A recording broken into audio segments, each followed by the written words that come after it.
Dear students, today we will read The Ailing Planet, The Green Momentous Role, written by नानी पालकीवाला।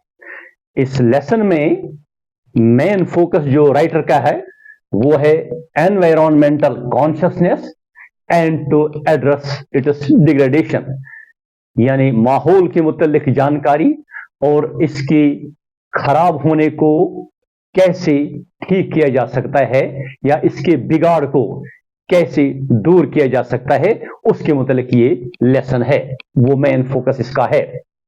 ये article actually Indian express में publish हुआ था on 24 November 1994।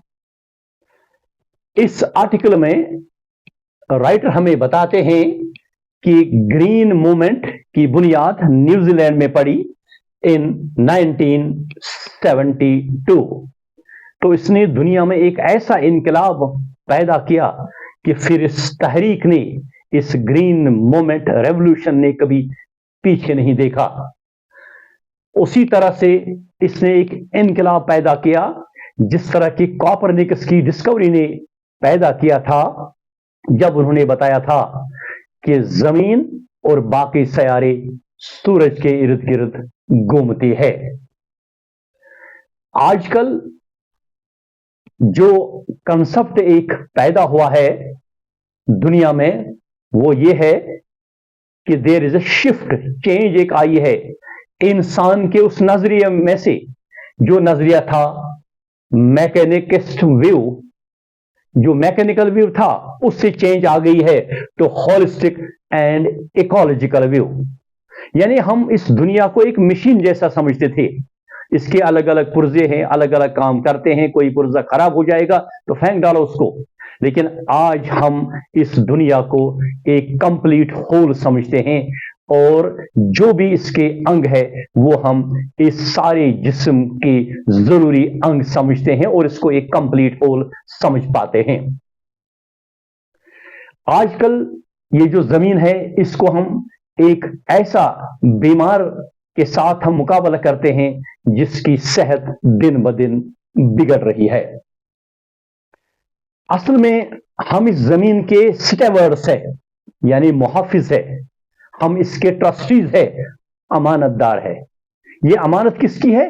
Future generation जो है ये उनकी अमानत है। इन 1987 एक वर्ल्ड कमीशन बनाया गया ऑन एनवायरनमेंट एंड डेवलपमेंट। इसने एक बहुत बेहतरीन एक कंसेप्ट दिया, सस्टेनेबल डेवलपमेंट, यानी वो तरक्की जो हमेशा कायम दायम रहे। हमेशा का कहने का मतलब यह है कि आज भी और आने वाला जो नस्ल है उनके काम भी वो आए।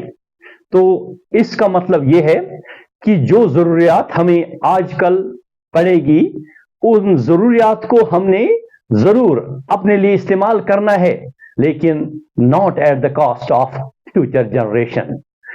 हमें उन जरूरियात को बचाना है ताकि वो उनके काम आए जो हमारे बाद इस दुनिया में आने वाले हैं। तो बहरहाल डिफरेंट एजेंसीज मुख्तलिफ काम करती है ये कंसेप्ट, ये अवेयरनेस उजागर करने में। लूसाका ज़ाम्बिया में एक जू है, वहां एक केज है, उस केज में एक मिरर है और उस केज के ऊपर एक नोटिस लगी है जिस नोटिस के ऊपर लिखा है the world's most dangerous animal. तो जब कोई आदमी वहां जाता है, कोई इंसान वहां जाता है तो देखता है इस पिंजरे में तो उसको अपनी शक्ल नजर आती है। तो इससे पता चलता है कि दुनिया में सबसे खूंखार और खतरनाक जानवर अगर कोई है तो वो इंसान ही है, क्योंकि उसी ने इस माहौल को बिगाड़ के रखा है। ये अवेयरनेस अब इंसान में आ गई है। तो अब वो समझने लगा है कि नो डोमिनेशन बट पार्टनरशिप। पहले इंसान समझता था कि जो मैं चाहूं कर सकता हूं, ये दुनिया सिर्फ मेरे लिए है, लेकिन अब वो शराकतदारी पे फोकस करने लगा है, जोर देने लगा है और इस पर एग्री करने लगा है। एक अमेरिकन एनवायरमेंटल एनालिस्ट जिसका नाम है मिस्टर लेस्टर ब्राउन, उसने अपनी एक मशहूर किताब द ग्लोबल इकोनॉमिक प्रॉस्पेक्ट में लिखा है کہ اس زمین کے اوپر 4 میجر بایولوجیکل سسٹمز ہے، حیاتیاتی نظام ہے، زندگی کے 4 اہم نظام ہیں. ان میں ہے fisheries, forests, grasslands and croplands. تو وہ کہتے ہیں یہ جو فشریز ہے یہ دن بدن کولیپس ہو رہے ہیں، کیونکہ آج کل کے اس پروٹین کانشس دنیا میں ہم اوور فشنگ کر رہے ہیں، تو اس کی وجہ سے دن بدن یہ فشریز جو ہے کولیپس ہو رہی ہے. یا اس کے علاوہ جو یہ جیو رہتے ہیں پانی میں، وہ واٹر پولوٹڈ ہوتا ہے، تو اس سے بھی ان کی زندگی بھی خطرے میں پڑ جاتی ہے. تو اسی طرح سے فارسٹ جو ہے، جنگلات کا کٹاؤ جو ہے وہ بے تحاشا ہو جاتا ہے. تو پہلے جو زمین جنگلات کے دائرے میں آتی تھی، آج کل وہ زمین بنجر ویرانے میں تبدیل ہوئی ہے.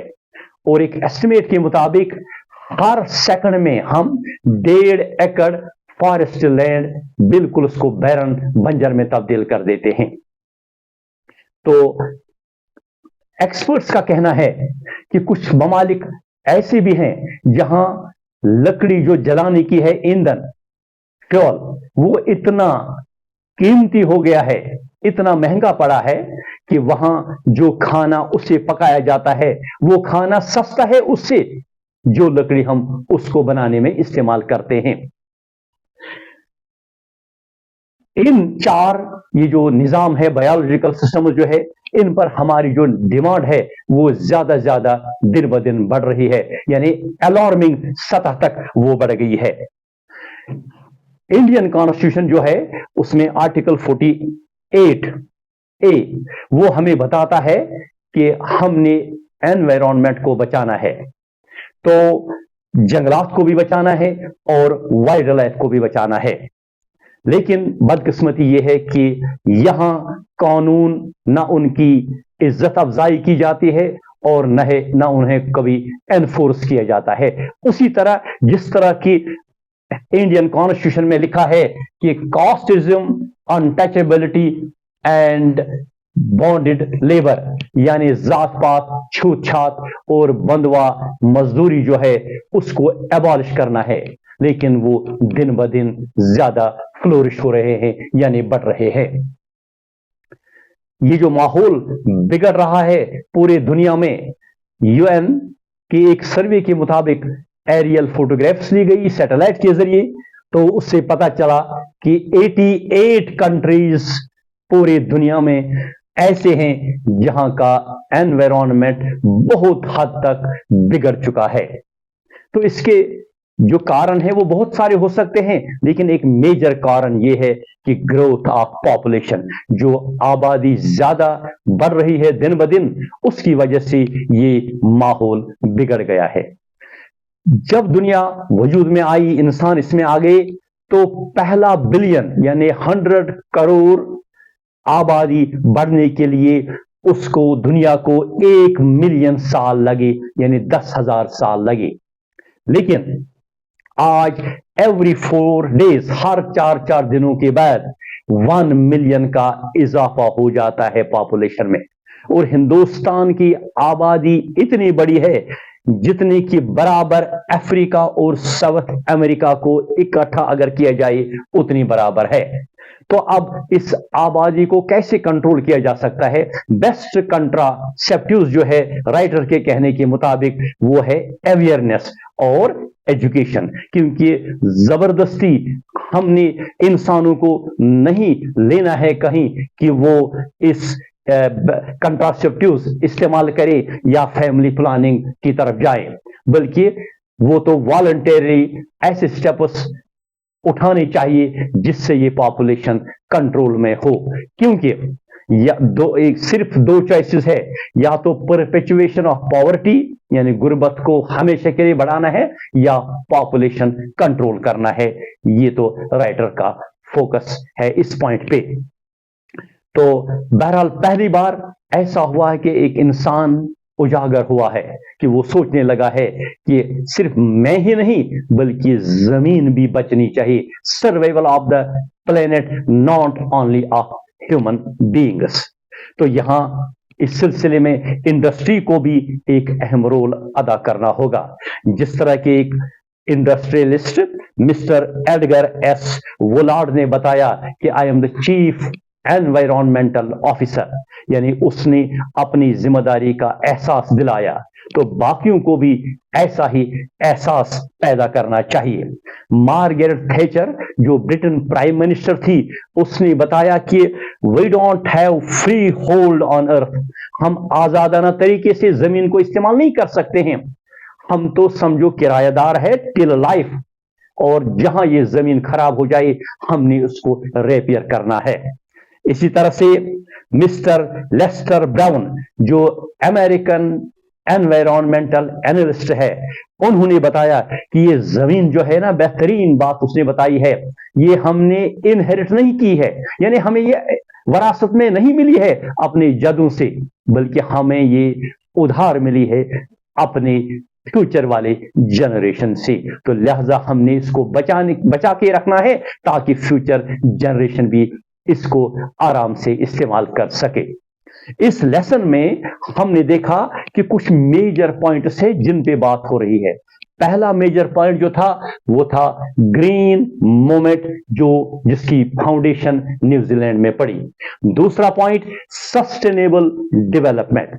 तीसरा पॉइंट यानी no domination of human beings but partnership, शराकतदारी, सबके साथ इकट्ठे रहना है, सबके साथ शराकतदारी करनी है। फोर्थ पॉइंट है कि एनवायरनमेंट को हमने बचाना है, और हमारा जो कॉन्स्टिट्यूशन है, फिफ्थ पॉइंट, इसको हमने रेस्पेक्ट करना है और इसको हमने लागू करना है, एनफोर्स करना है। तो सिक्स पॉइंट जो है वो है population control through awareness and education. The last point but not the least, seventh point, protect the planet, इस जमीन को बचाना है, इस सयारे को बचाना है। अगर इसको हम बचाएंगे तो तभी हम बच सकते हैं, यानी we are completely linked to the survival of this very planet. Thanks. With this, we come to the conclusion. Have a nice day.